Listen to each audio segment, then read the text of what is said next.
오늘 이 태권도와 한류라는 다소 생소하게 생각될 수 있는 주제, 우리나라의 입법부의 상징인 이 국사당에서 우리나라 국기 태권도의 새로운 도전과 발전 방향에 대해서 이야기할 수 있게 돼서 이런 자리에서 개회식 참여를 맡게 돼서 참 영광스럽게 생각합니다. 지금부터 국회 문화관광산업연구포럼과 태권도 진흥재단이 공동으로 주최하고 문화체육관광부가 태권도가 한류의 미래다. 글로벌 한류 시대 태권도의 새로운 가능성 세미나를 시작. 관광산업연구포럼 대표위원이시고 경기도 부천시 월정구 출신의 삼성 의원이신 민주당의 원혜웅 의원님 참석하셨습니다. 박수 부탁드리겠습니다.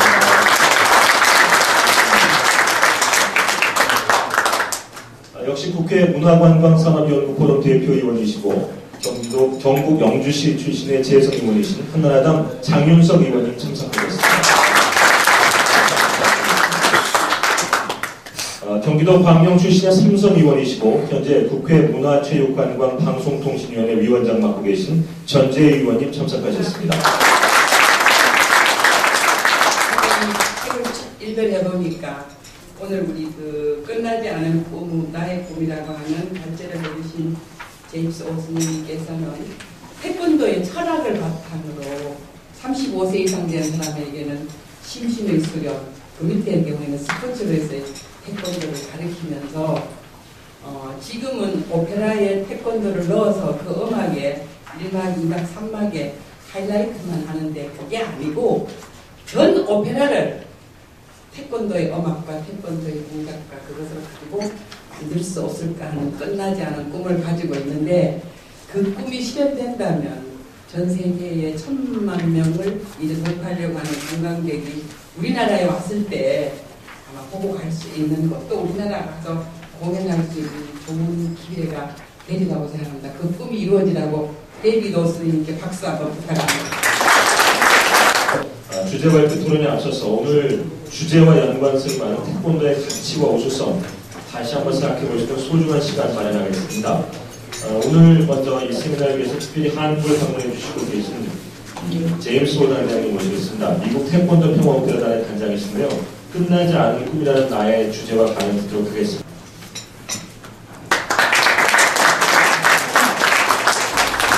먼저 이렇게 영광스러운 자리에 초청해 주시고 태권도 발전을 위해 저의 소견을 말씀드릴 수 있는 기회를 주신 국회 문화관광산업연구포럼과 태권도 진흥재단에 깊은 감사를 드립니다.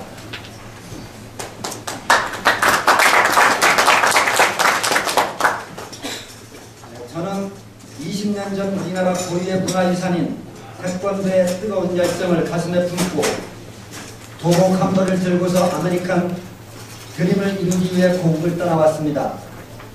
그리고 제가 정착하여 뿌리를 내린 곳은 생명부지에 있던 미국 서부 지역이었습니다. 낯설고 물서른 미국 사회에서 태권도를 전폐하는 과정에서 저는 어렵고 진지한 고민을 해야 했습니다. 그것은 스포츠 태권도로서 태권도와 무도 태권도를 어떻게 조화시킬 수 있을까 하는 것이었습니다.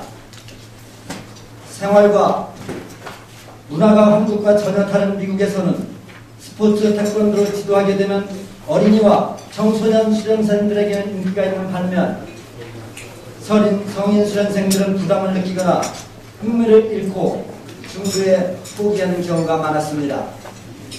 따라서 저는 스포츠와 무도를 적절하게 구분한 수련 방식을 도입하게 되었습니다.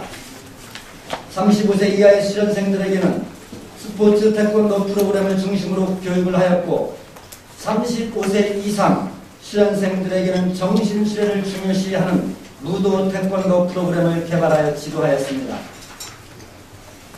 스포츠 태권도 프로그램은 발차기와 겨루기 그리고 화려한 동작 위주로 지도를 하였습니다. 스포츠 태권도 프로그램에서는 상대와의 경쟁 심리와 승리만을 추구하는 욕구가 강해 자칫 심신수련보다는 기능적인 부분에만 몰두할 수 있을 우려가 있었습니다.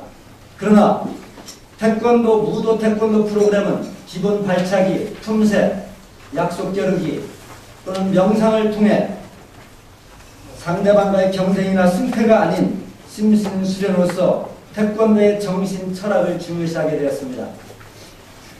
이는 이런 수련 체계로 지도한 미국인들은 기능적인 면에서 태권도를 시작하였더라도 수련을 거듭하면서 정통 무도 태권도인으로 자연스럽게 변화되었습니다.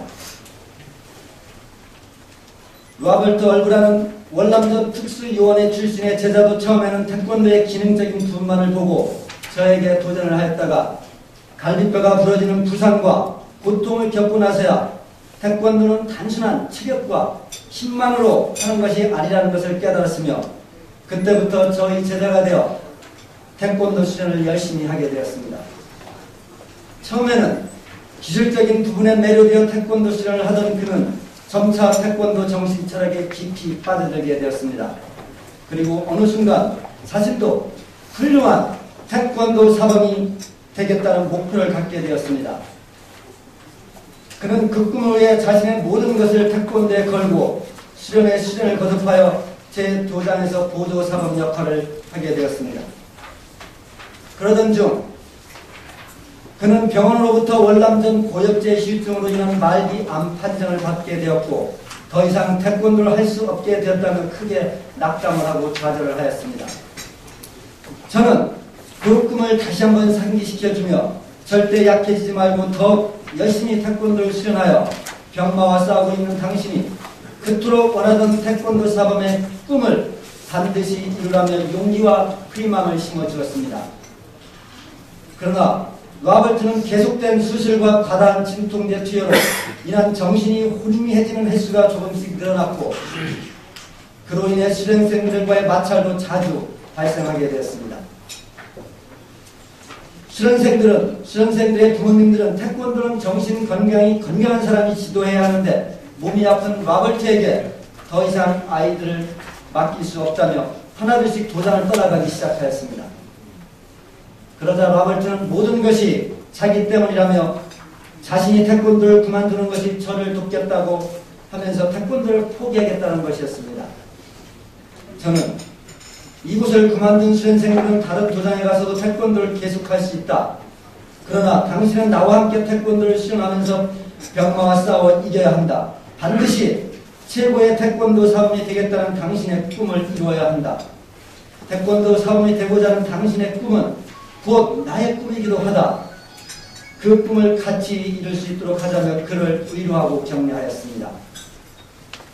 그리고 그는 강인한 태권도 정신으로 아프고 지친 몸을 극복하고 어렵고 힘든 승단심사를 통과하였고 마침내 자신과 약속한 꿈을 이룰 수 있었습니다. 그는 태권도 사단증과 사범 자격증을 가슴에 안고 그는 자신의 약속이자 사범님과의 약속을 지킬 수 있게 되었다며 저를 부둥켜 안고 기쁨과 감격의 눈물을 흘렸습니다.